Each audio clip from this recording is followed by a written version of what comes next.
Dr. Yannis Papakonstantinou is a Google Cloud Distinguished Engineer.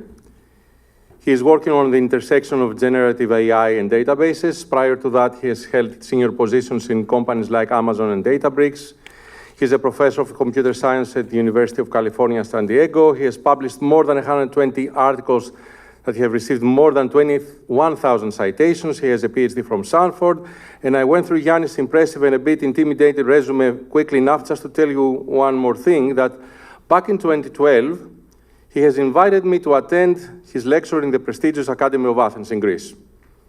In a packed hall, among other stuff, 13 years ago, Yannis showed a diagram that described a trajectory showing that one day computer systems may surpass all humans in intelligence. Back then, it seemed much like a sci-fi or some sort of strange religious belief, although it was coming from a respected scientist. Yannis is informed by his Christian Orthodox faith. A couple of days ago, he spoke to Petros Chryssavgis for the English edition of the newspaper Tovima for our conference, and I'll read you the last paragraph of this interview.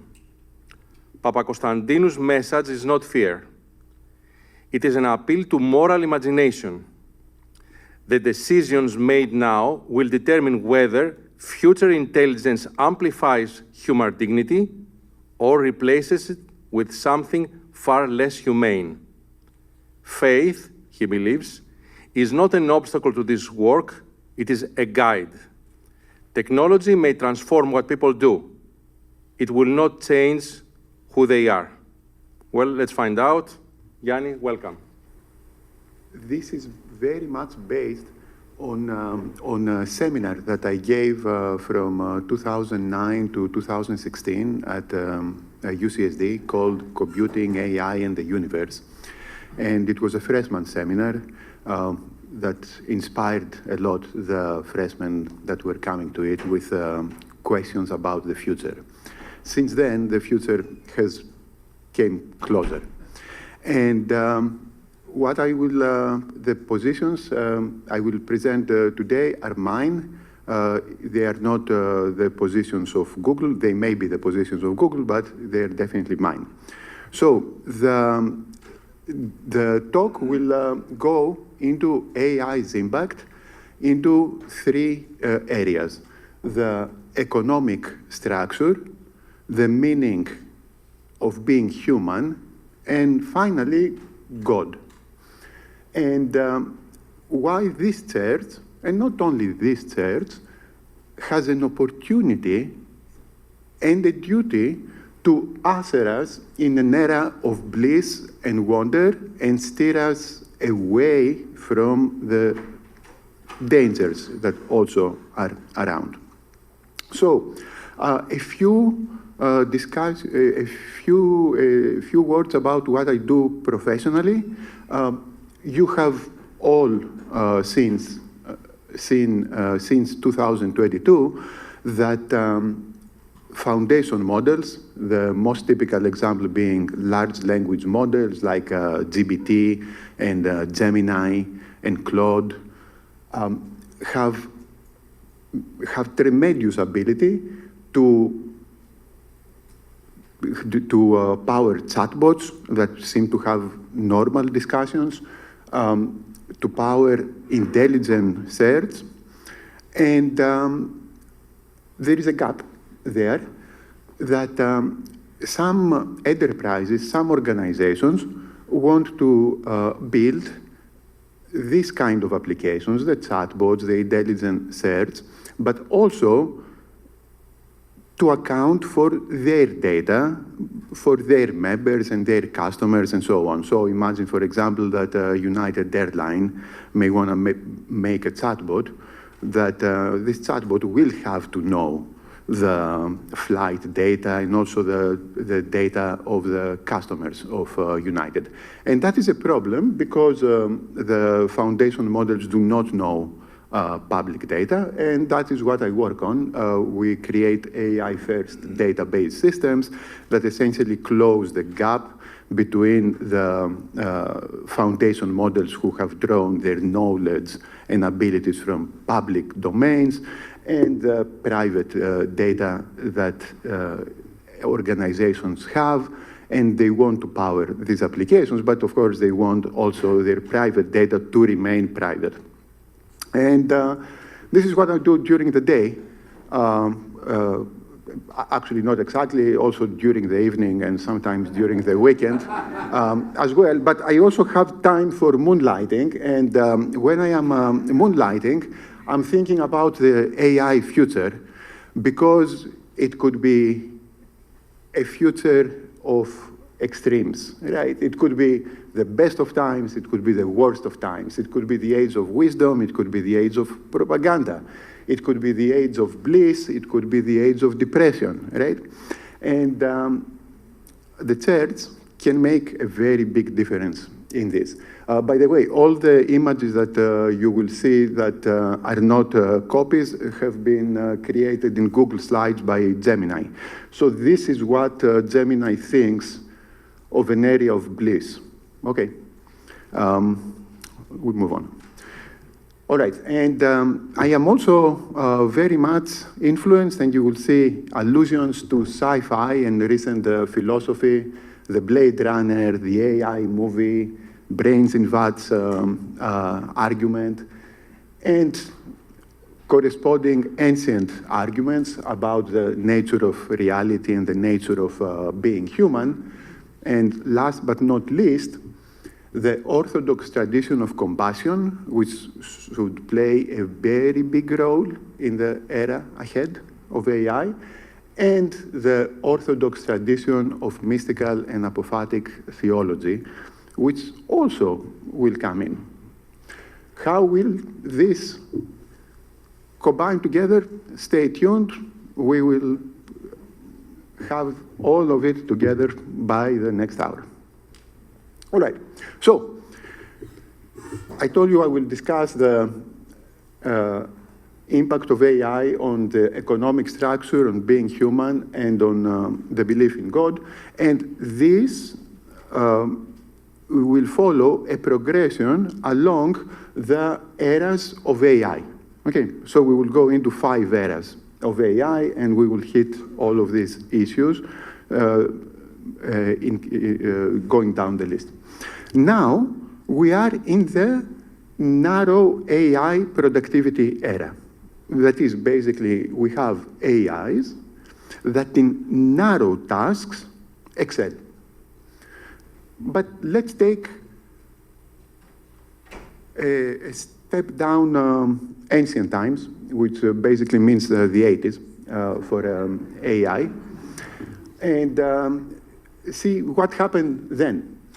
Back then, artificial intelligence was logic rule-based, right? And you may know from your class in logic in college what this means. For example, you would have a rule that if X is a man, then X is mortal, right? And then comes the fact that Socrates is a man, and the rule-based system deduces that, okay, Socrates is mortal. Okay, and people were programming a lot of rules to give wisdom to the AIs, and also in the pattern detection, people were programming patterns, right? So how do you recognize a cat?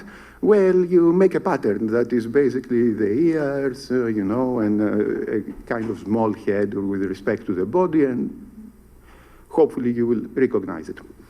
And people were very excited, and it totally failed. We could not give enough rules manually. We could not give enough patterns manually. What you see happening now is based on machine learning. A particularly effective kind of machine learning is neural networks.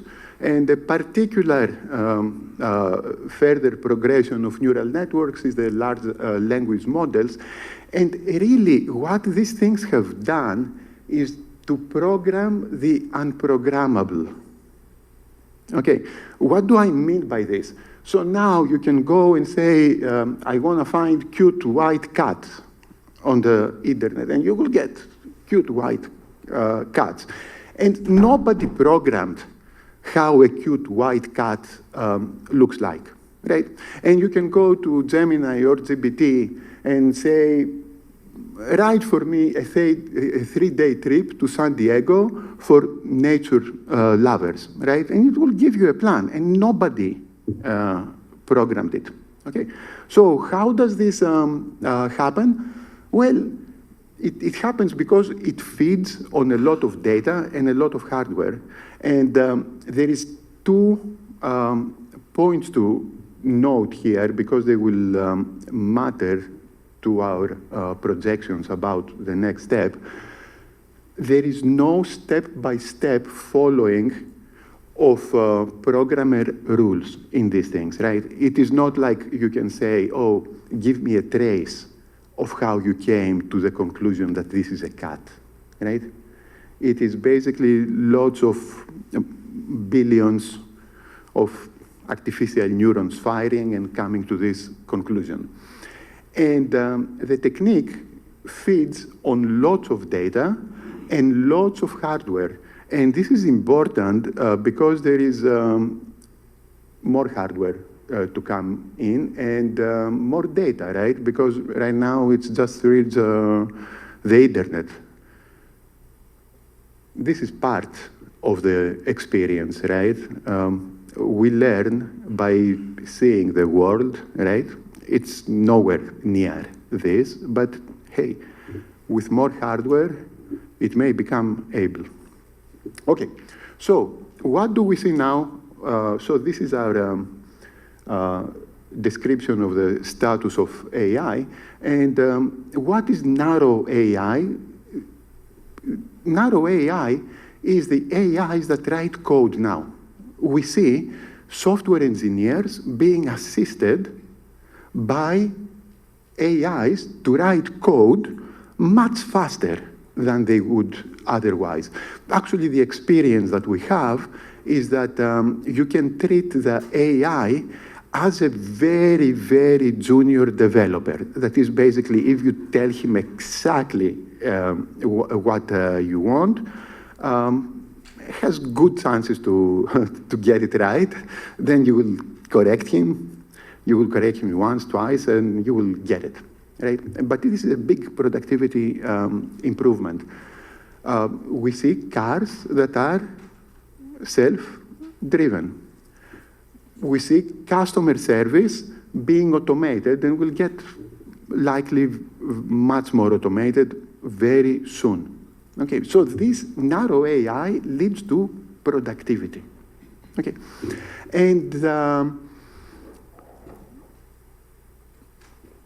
and depending on which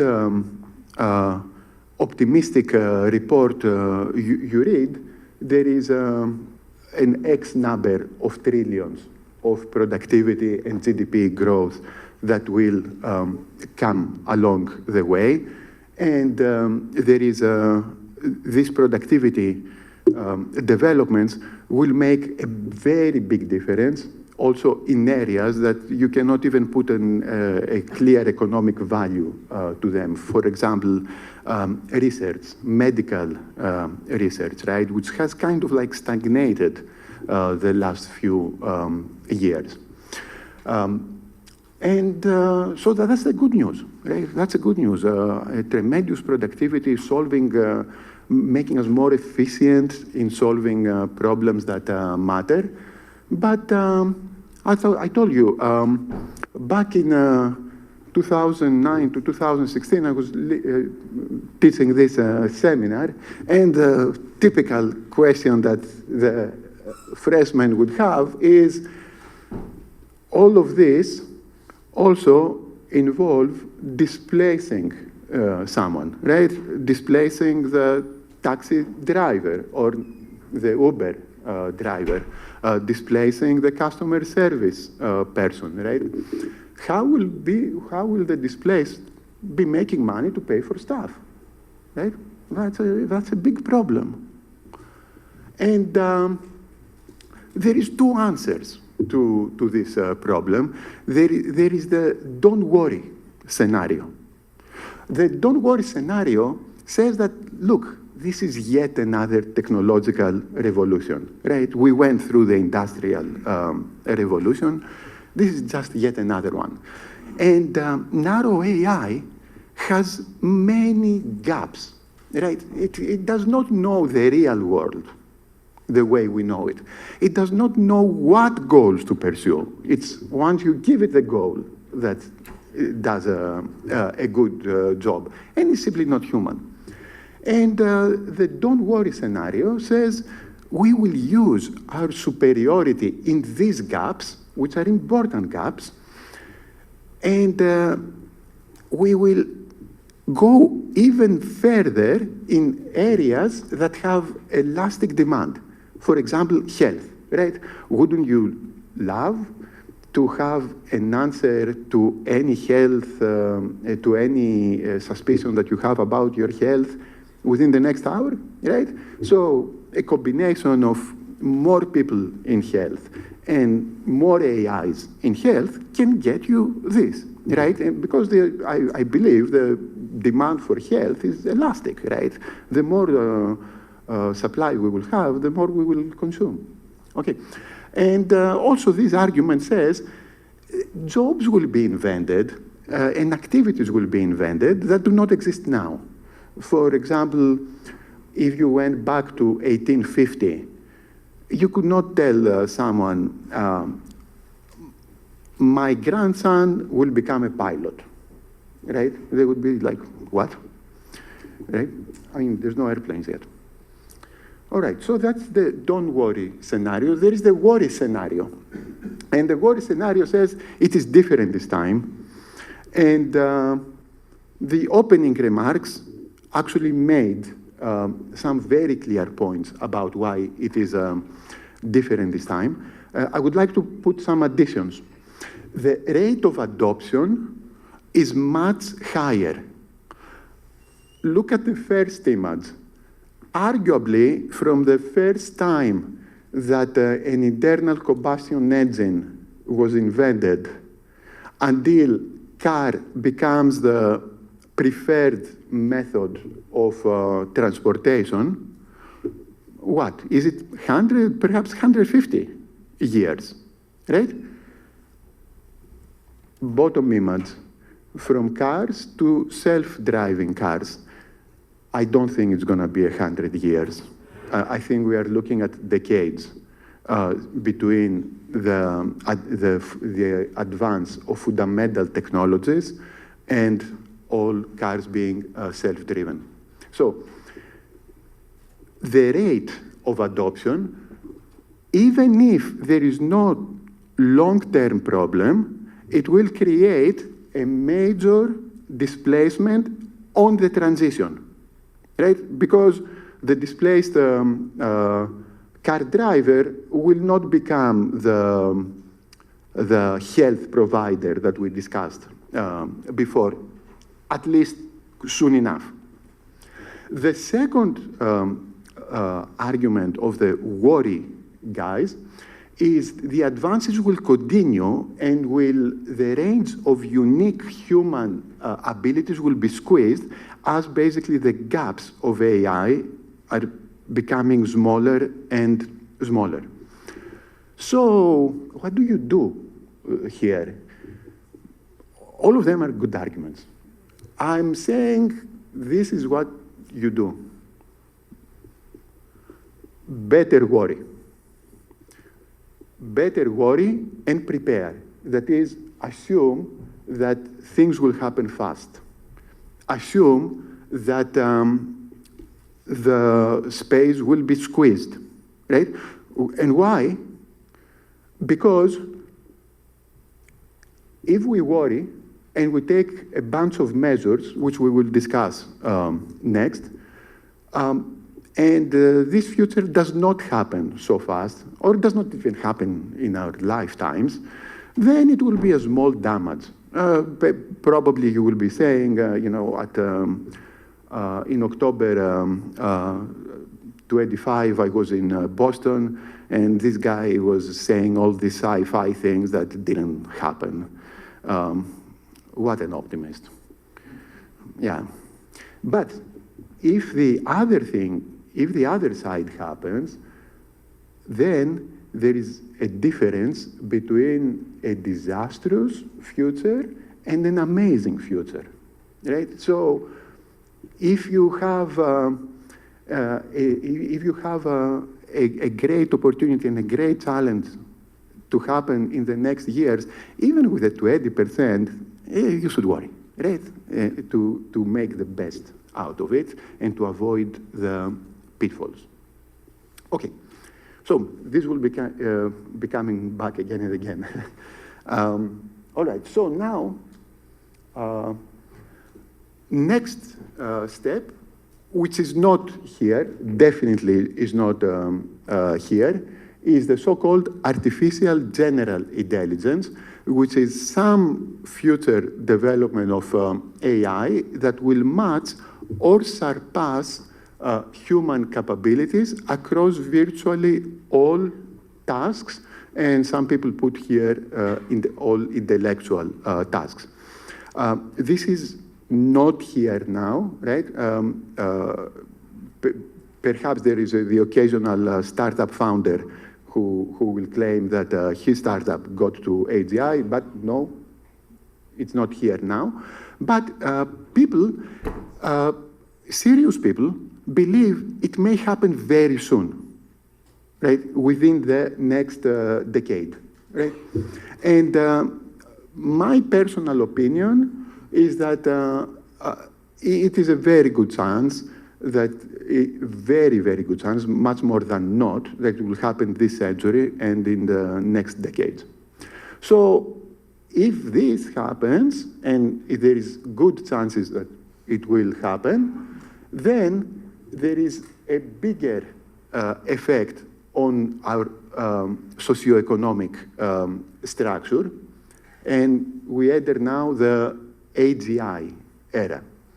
So in the AGI era, the displaced will be almost all of us. Okay, so then the question comes back again. So almost all of us will be out of jobs. Okay, and here's the problem. Our economic system is built on compensated labor. So you take the labor out because the AIs do it, then you take the compensation out, and then the system stops functioning. All right. And that's what I call the paradoxical problem of AI productivity abundance, right? We should have problems when we lack something. We should not have problems when we have a lot of something, right? So just to go back to the New Testament and the miracle of Jesus feeding the 5,000. So here is Jesus doing his miracle and producing enough loaves of bread and fish for 5,000, right? Because they had followed him. You all know the story better than me. And imagine basically the guy next to him going and say, hey, Jesus, what are you doing? You're going to disrupt Judea's economic system, right? That's not how the system works, right? So I'm claiming that this is not a technology problem, right? It is not an artificial intelligence problem. If we don't manage to solve that kind of problem, the problem of abundance, the answer will be genuine human stupidity, not artificial intelligence, okay? And the fathers of compassion of the church, like Saint Basil, will not look very well to us. Okay, so there is a lot of political solutions and economic solutions to do this, but again, it is not a problem. It is a problem in very big quotes. So let's work to solve it. Okay, now, but there is a second line of argument that is basically saying, but we need jobs. If AGI happens and there is no job left, hey, the job is a big part of my identity, right? And Stratos introduced me that Yannis is a distinguished engineer at Google, right? Why didn't you say something else? Yeah, okay. So it's a big part of my identity. It is my contribution to the world, right? I want to have a contribution. I am competitive. I like, going up the corporate ladder. Hey, and at the end, I enjoy my job. I like what I'm doing. It gives me a reason to get out of bed in the morning. Okay, so now let's all together admit the following. Nobody needs a job. Everybody needs money, and some people need careers. The people that basically get out of the careers the competitiveness, the sense of contribution, and the reason to get out of bed in the morning and create something. So I don't think this is a big problem. We have very big problems ahead of us, and I'd really like to clear a bunch of them, the simple ones, out of the way, because otherwise we're going to confuse our broad take, right? So why am I saying this is not a problem? Well, the church can also play a role on convincing people that they are not simply homo economicus, right? You're not what you contribute to the machine. Rather, you are, right? You are the experience that you have in the world, the friends, the family, the living in wonder of the creation, right? The human creation and the God creation, right? So there is all of that stuff that gives meaning to people beyond jobs. And also, already people do things for fun because they're beautiful. Like someone here is knitting a lovely sweater. And since the Industrial Revolution, a machine is doing this 200 times faster. But it is beautiful. And it is a very pleasant activity, right? And two people play competitive chess. And since '98, nobody can beat a chess program.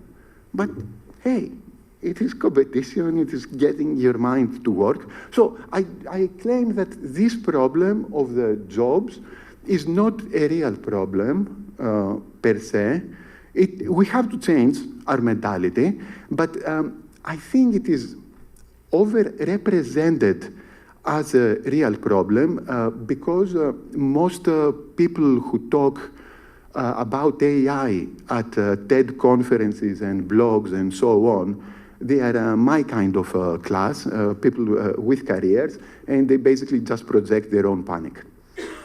But the problem is not so big. Okay, now let's keep going to some real worry.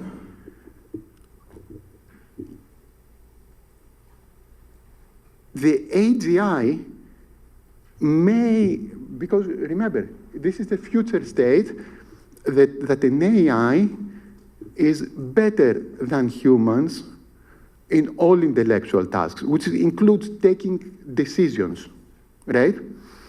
And when AGI drives history and takes decisions, Harari called it the end of human history.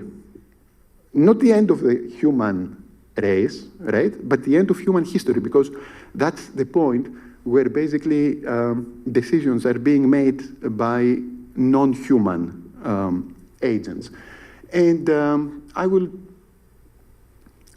put it into a a bucket of the end of human primacy in some areas, chapter 1. Okay. That is a real problem. That is a real problem. Or a great opportunity, but also a problem. Where is the problem coming from? Alignment. You may have heard about this word often by AI techies. Alignment is to have these AI agents align to our basic values: freedom, life, avoidance of pain, and so on. Okay. And Nicholas Bostrom gave 10 years ago a funny example of how alignment may go wrong. He basically prescribed an agent, an AI agent, that is running a paperclip factory. So its goal, they told this agent, your goal is to produce as many paper clips as possible. And they forgot to align the agent with human values. So next thing, the agent starts invading other countries to take their iron mines, and does all sorts of things on the goal of increasing the paperclip production, right? So alignment is a very important problem, and it is the kind of problem that we better worry and prepare. Now, what is the preparation here? I believe this should be this generation's Manhattan Project, but 10 times bigger, or perhaps 100 times bigger. That is, make sure that AIs do share our respect, our basic values.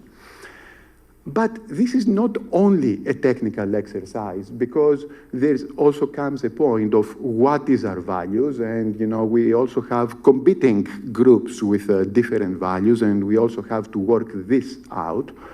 And I think this is where the humanities and the church have to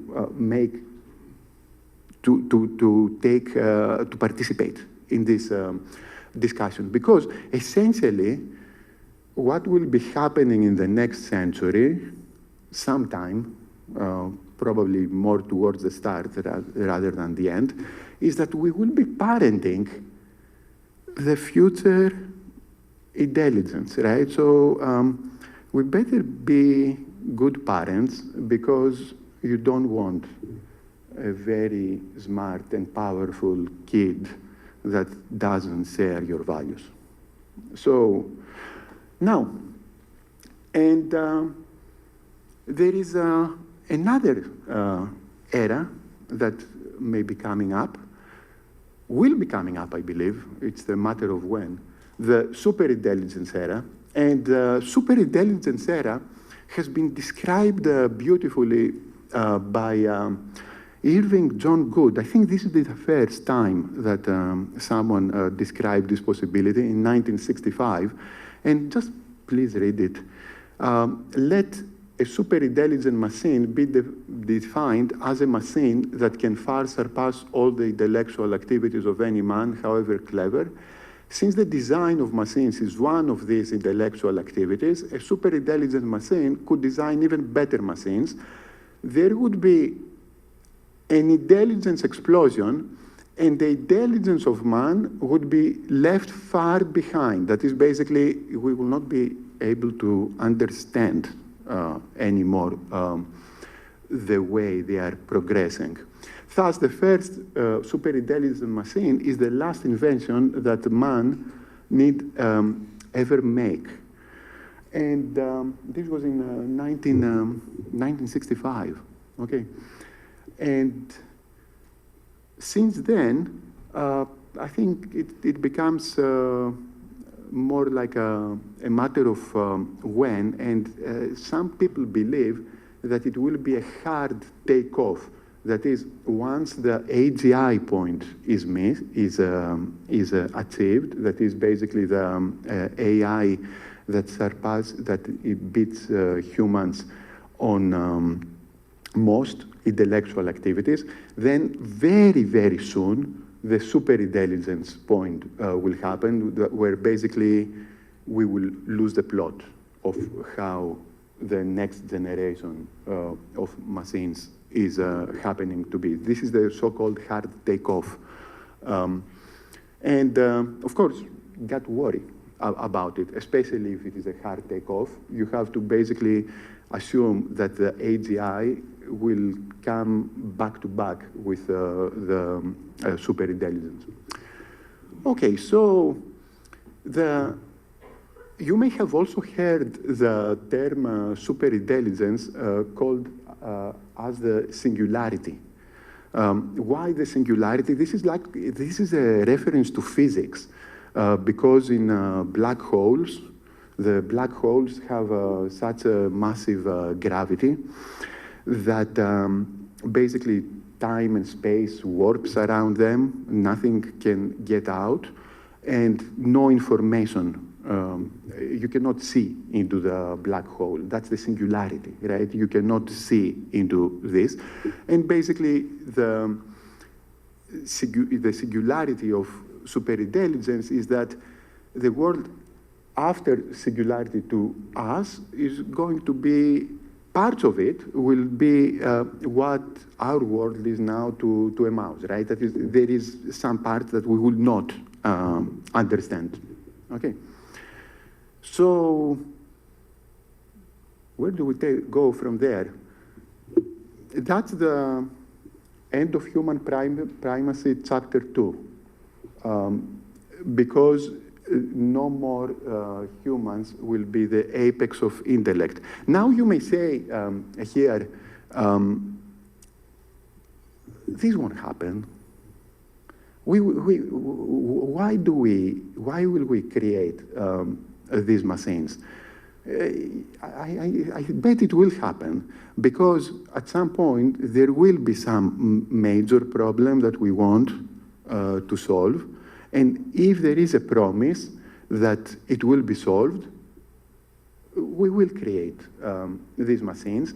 And these machines cannot, probably, I'm not saying necessarily, I may be wrong, but probably they will not be so narrow on their intelligence, right? Because after all, our creativity comes from breadth.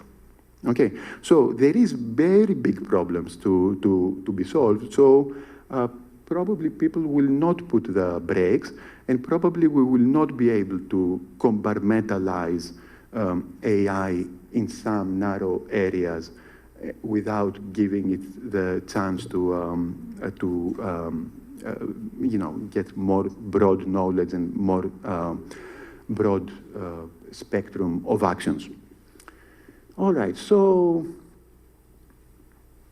what do you do about this? We have to plan, as we said. And there is another thing that is coming then. When these machines emerge, and that's actually now is hitting the nature of being human, will they be conscious, right? And this is a very fuzzy discussion at this point, because we do not have, science is having multiple theories about how consciousness is created. None of them is satisfactory, right, by itself. Religions believe that it may have to do with the soul, right? Many religions believe with a soul that is God-given. And we really don't know whether machines can, will or will not obtain consciousness. But again, remember my motto: better worry and prepare. Okay, so a lot of theories right now converge to a lot of consciousness theories converge to a very simplified take that once information and thinking is crossing some level of complexity, then the consciousness is emerging as basically this is how complex thinking feels about itself, right? So it's basically a feeling that comes with the complexity. Let's, on our spirit of better worry and prepare, let's follow this line, right? Because it's not so worrisome after all. And actually, and that actually is taking the question of what is human, what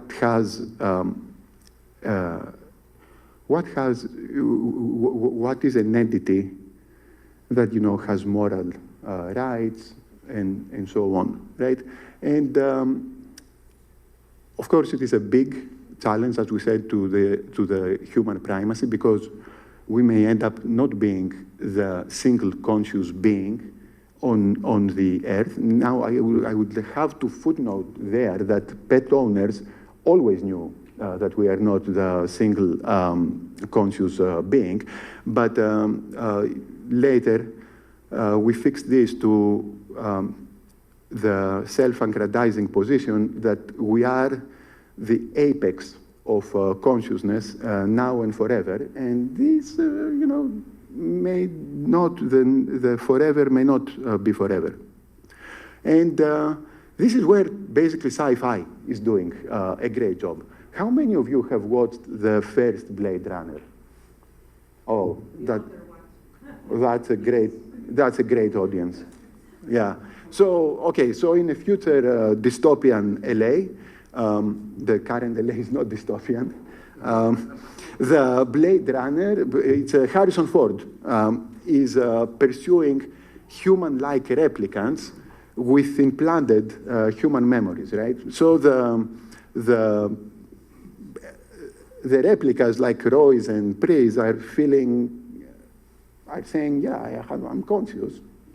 And to make the plot even more complex, he falls in love with a replicant, Rachel, and that gets confusing to him, right? Actually, I have seen this happening now with people having exchanges with GBT, right? Which is definitely not conscious. And, but anyway, Harrison Ford gets there very confused until at the end of the movie, he realizes that he has implanted memories himself, and therefore he is a replicant. He is not the other is him, right? So that's a pretty nice story. That is, we should be open-minded. All right, so better worry and prepare. There was another great movie on this by Spielberg and Kubrick, The AI, where basically the flesh and bones people go berserk against the AIs, right? Not very nice, and also not very smart if the AIs become super intelligent. All right, so that was there is a lot of things here about the end of human primacy, and these accumulate on the dark cloud that has been created by atheism, right? So many prominent people like Stephen Hawking and Dawkins basically have said there is no creator if science, physics, biology, matter, and its laws explain everything. And by saying this and convincing a lot of people on this, I think in a very narrow-minded way, they create a much more dry universe, right? And now you hit on top of this that, well, we may also not be the most intelligent, conscious being around, and it's like, whoops, that's depressing. Okay. But I think here we got to change this, right? We already said that a lot of seemingly depressing things, like the lack of jobs, right, are totally not depressing, right? We can totally deal with them. I think we can also deal with atheism, and we can deal with the end of human primacy. And I will tell you a wonderful religious sci-fi story that I love. So there is a bunch of sci-fi writers, like the great Christian Orthodox Andrei Tarkovsky, Arthur Clarke, that are basically postulating that the superintelligence will go to a godlike status, right? So you may have seen the movie Solaris, or you may have read the book Solaris. So basically, Solaris is a planet, but this planet is a massive consciousness, right? And the same thing happens on 2001 Space Odyssey, that there is some force there that is moving the whole story, and it never appears, right? Because this alien force is some being of pure energy and spirit. And you may, all of this may sound to you like sci-fi, but there is another sci-fi that I love by Asimov that is totally connecting the AI with God. And here is, the story came out in 1956. That's a genius, right? In 1956, when a computer was looking like that, right? To imagine that it will get to human abilities and beyond, right? Anyway, so in the story, say the people have built a mountain of a computer, and they ask the computer, how can we keep humanity alive forever, because the sun will dry out of power or something, and we need to find new energy sources, right? And the computer says, man, I don't know. And then Asimov goes further into the history of humanity, and he's basically saying more and more powerful computers, but they all keep giving the same answer: insufficient data, I cannot give you a meaningful answer. And then they basically take over the space, and they make Solaris-like computers, right? That is a galactic scale super intelligence, and it also keeps saying this thing. And at some point, Asimov talks about transhumanism. That is basically humans do not live individually by themselves, but somehow they merge their intelligence and their consciousness and their being with this galactic scale AI, right? But this galactic scale still cannot answer the first question that it was given to it. And basically many thousands and millions of years pass, and the AI answers, let there be light, right? And you know what Asimov means now, that basically this AI elevated itself to a creator God status. Wow, that's a very fancy story. The thing is that since the last decade, this has become more than a fancy story. It is actually an argument against atheism. And I will basically pull out from the sci-fi parts of the story and show you the math of it, right? So here it is me, actually 20 years ago, on our nice world of 2005, right? And in some future, we create these AIs that can, in their mind, create new universes, right? Think about new universes, right? And what can happen in these new universes is that, of course, other conscious beings may emerge, right? And the key point here is that what makes you believe that this is not happening right now? Right? Okay. So there is a further argument that is basically saying not only if there is a chance that this is happening, but it is actually more likely than not what is happening, because this, there will be multiple created universes. So the laws of probability say that with asymptotically 100%, which basically means 99.999999, you are in one of the created universe, as opposed to the original uncreated universe, right? So at this point, I have to basically conclude that probably the God era, we are living it now, since the beginning of the universe. And at this point, you may ask me, wait a minute, you came to a conference organized by the church to tell us that there is God. This is a totally not super intelligent waste of time, right?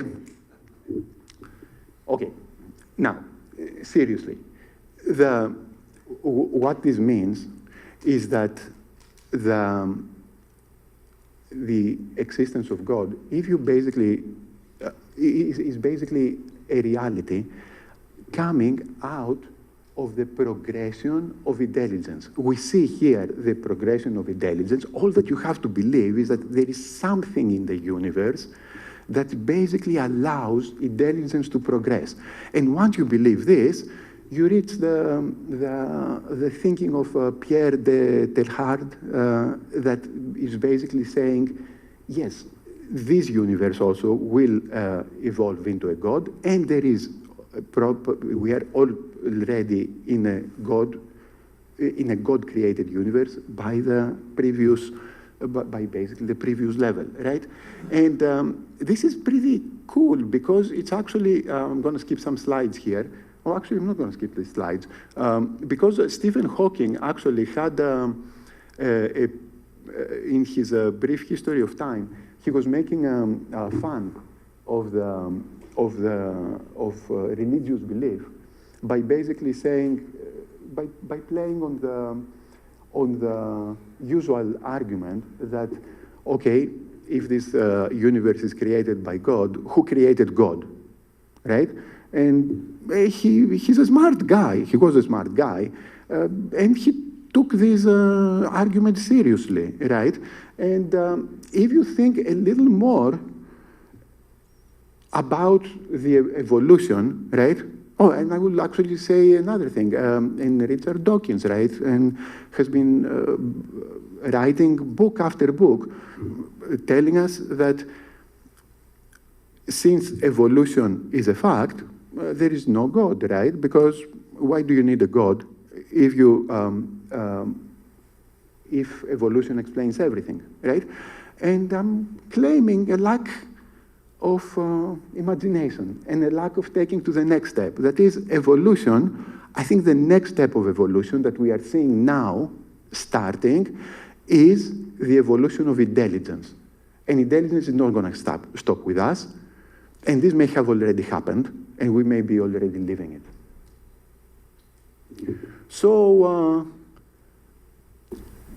back to my class. I was having this freshman seminar on AI and the universe with these very big questions, naturally on Friday afternoon, right? Because that's the time to raise such questions. Only that time. And so basically, there is in 2003 a paper was published, pretty prominent, that was called the simulation argument. Forget the simulation, just remember what I told you before. But basically it was saying, it was putting in mathematical terms the story that I told you before, and it was basically saying that one of three things is the truth.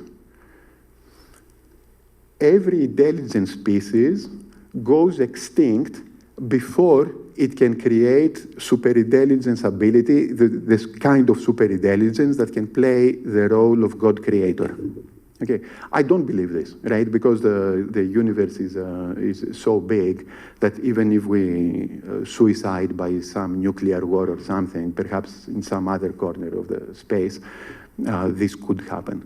Notice, because the condition number one says every intelligent species has to suicide, right? I don't think every will. Or the second thing happens, that no superintelligence will want to create a universe. And the three is that if 1 and 2 are not the case, then you are definitely into a God-created universe because of the argument that I showed you before, right? That is, there's many more created universes than plain, right? So again, on Friday, I was basically saying, hey, we got to find out scientifically, not by faith, whether we are in a God-created universe. And how will we do this? Each one of you is a superintelligence. Okay, that's the part that I took a poetic license. Each one of you is a superintelligence, and if you had the ability, would you go let there be light or not? No. Catch me in the break to hear the stories that I heard over this. Multiple stories. And, but most said yes. Some said no. It was a pretty interesting fact that actually the female population of the class was mostly saying no. Anyway, we'll discuss in the break if you're interested. But it was a trick question, right? It was a trick question at the point of you are a superintelligence, which feels good on Friday afternoon before you go for beers, but not true. And this reminds me the story of St. Augustine walking at the ocean, right? So one day, St. Augustine was walking by the ocean or the Mediterranean Sea and was struggling to comprehend the mysteries of the Trinity, right? That all of you are very well versed at, right? And then he sees a kid in the beach digging a hole, bringing some water from the ocean, putting it in the hole, doing this again and again. And it's like, he stops thinking about the Trinity and says to the kid, what are you doing? You cannot put the ocean in this little hole that you have built. And the kid says, yes, and you cannot bring the Trinity into your little mind. You cannot comprehend the Trinity. And it was an angel, right? And the angel left flight away at that point. And I think it would have said, I don't know, I don't think the story says this, but I think it would have said to Augustine that, you know, enjoy the ocean. Enjoy the ocean. It's a wonderful day, right? Enjoy your family and your friends. And thus, St. Augustine, and also Maximus the Confessor, and also Dionysius, understood the singularity way 2,000 years ago, right? They understood that there is something bigger than us that we cannot fully comprehend. We can only comprehend what this bigger than us sent to us, Jesus, right? But we cannot fully comprehend a mind of a super intelligence. I find this wonderful. It is magical.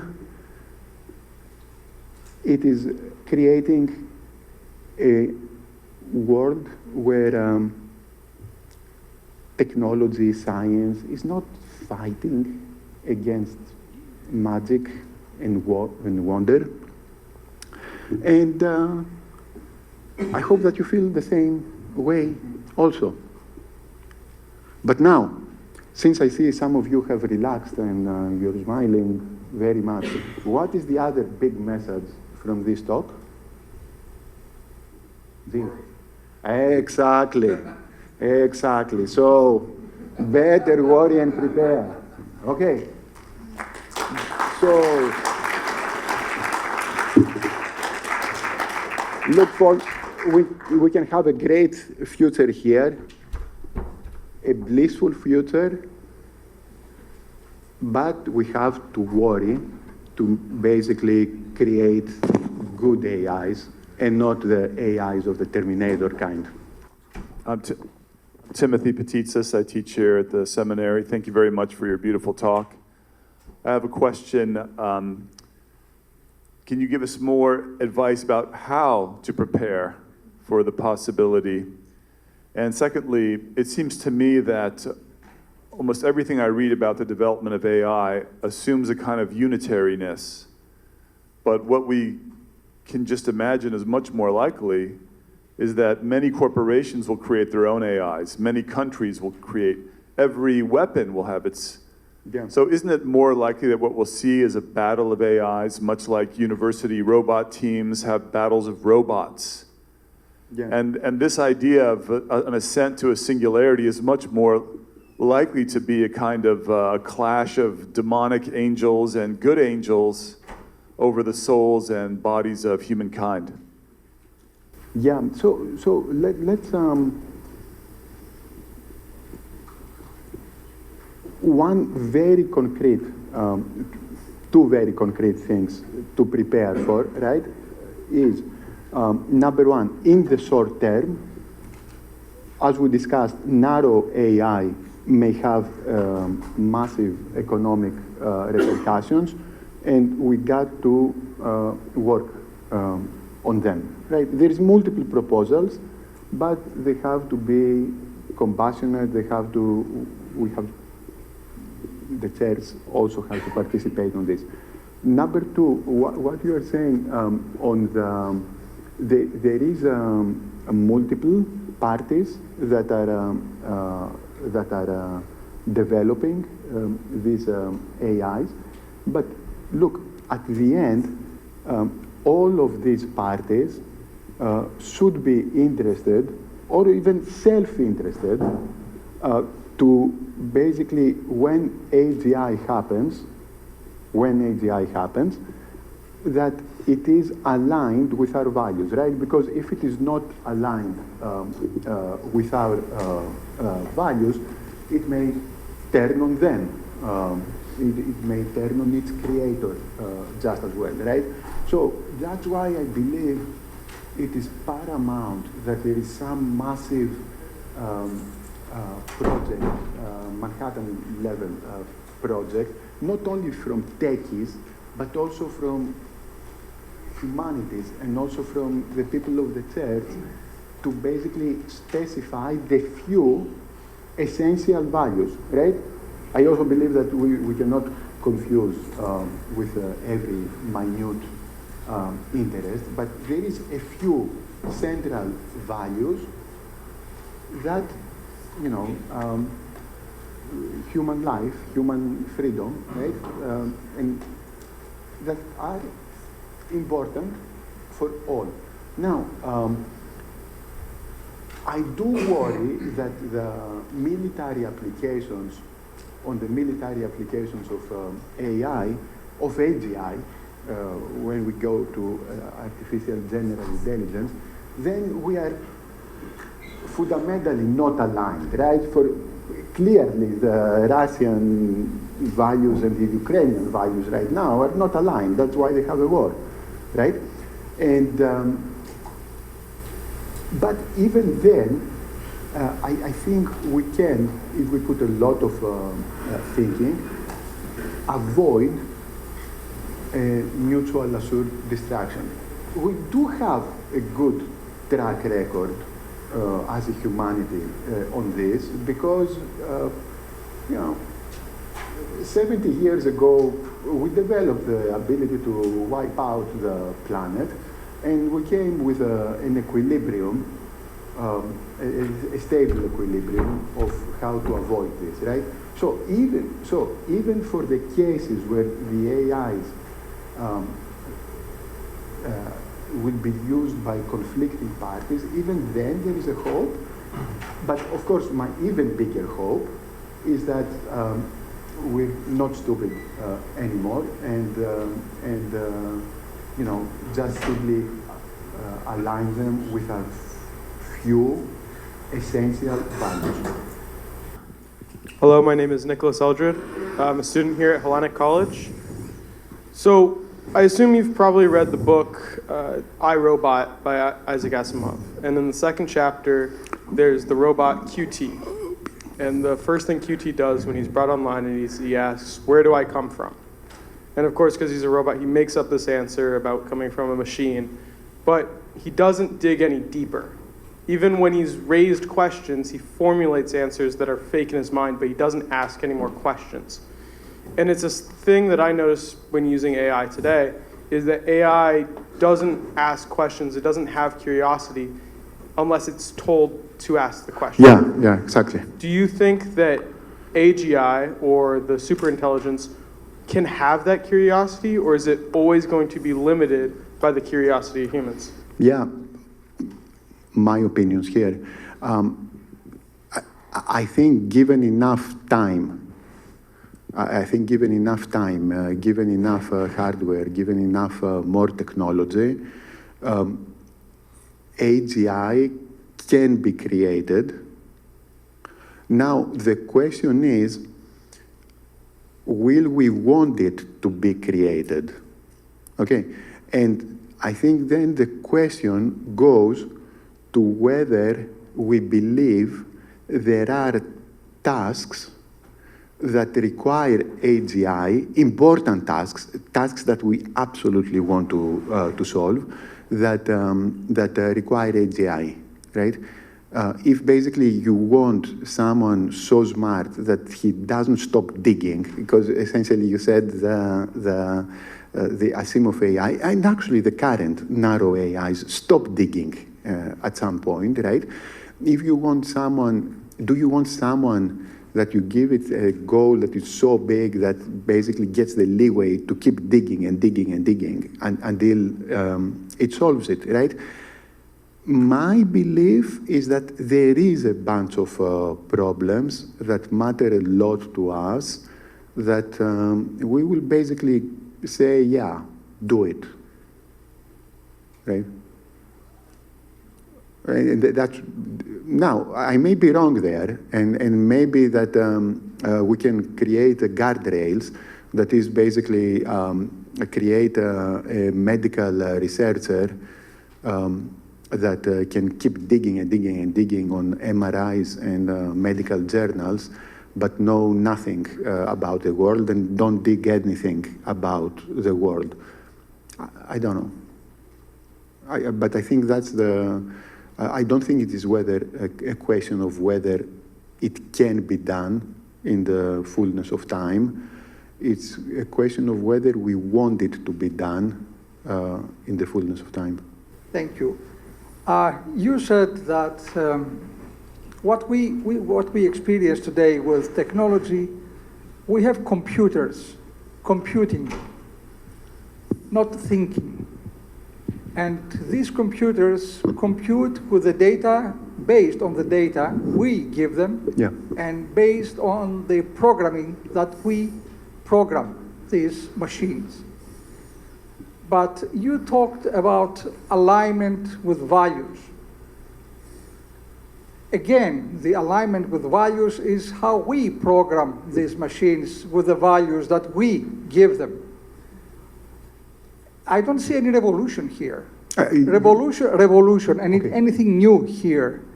New for me would be if these machines will ever be able to think, to produce thoughts. Great. If they will ever be able to create, imagine their own values and get autonomous from the user, will there ever be independent from any user and any programmer? That's the question I want to ask. Can we stop this? Can we control this? Great question. That is a great question. So the part that matters here is that that we are not exactly giving programs. As you said, we are giving a lot of data, and we give a canvas from which they learn from this data, and thus you may say that the wordings of that produced by Gemini and GPT and Claude are essentially emergent behavior in the sense that you cannot trace them one by one to a program. So the alignment fear is basically based on the fact that it may not be enough to basically say to some future LLM, don't kill, respect human dignity, and so on, because it may also have other data that confuse it around the alignment. So this kind of things cannot happen now because they operate in guardrails, right? But if we assume that that they will be much more powerful, right? Then the part to appreciate is that they do not really follow a program, right? That is, when it shows you a 3-day plan of a 3-day plan for visiting San Diego, you cannot pinpoint what made step 2 of the plan, right? It's like lots of data came together, and that's where it appears that there is some emergent behavior, right? And we don't want this emergent behavior, once it becomes powerful, to go the wrong way. Hi, Yannis. I'm Gayle Woloschak. We Yeah, met. of course, Good yes. to see you again. So you alluded to this about nuclear power and the dangers of nuclear power. And I'm a radiation biologist, and I deal a lot with regulatory agencies. And what happened was we dropped bombs on Hiroshima and Nagasaki. We saw the effects of those bombs, and then the worldwide community rose up and developed all kinds of agencies to try to protect against that damage. And it seems to me that what you're sort of suggesting is something similar here. And what I want to know is... Without the Hiroshima and the Nagasaki. Well, yeah. Well, that's what I'm asking you, is what event would it take to make people stand up and now make real good resolutions of what can be done? The regulations before, like radiation, there are good and bad uses of radiation. I mean, we use it to cure cancer. I mean, so there are good and bad uses. AI is the same thing. What would it take to make us actually rise up and put some regulations in place that have meat that would be worldwide and would be useful? Great. That's a great question, Gayle.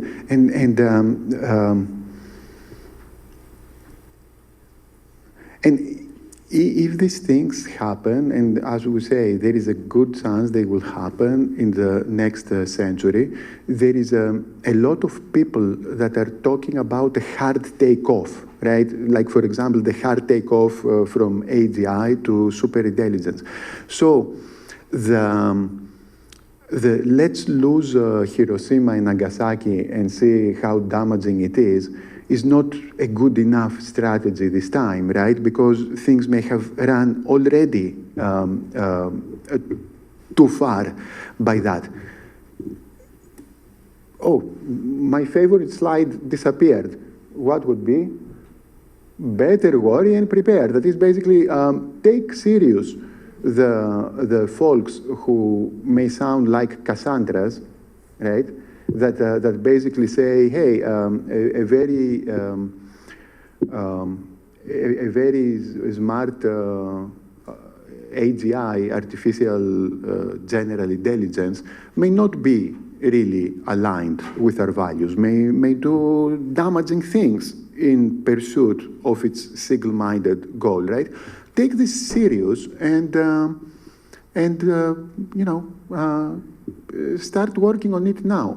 The damage is small if these things are not so imminent, and of course, it is also small if these things don't happen, because as we said before, we may decide, after all, that we don't need AGI, that we don't need superintelligence, but the risk is massive if we end up needing it without understanding it, right? So I think we have to be proactive.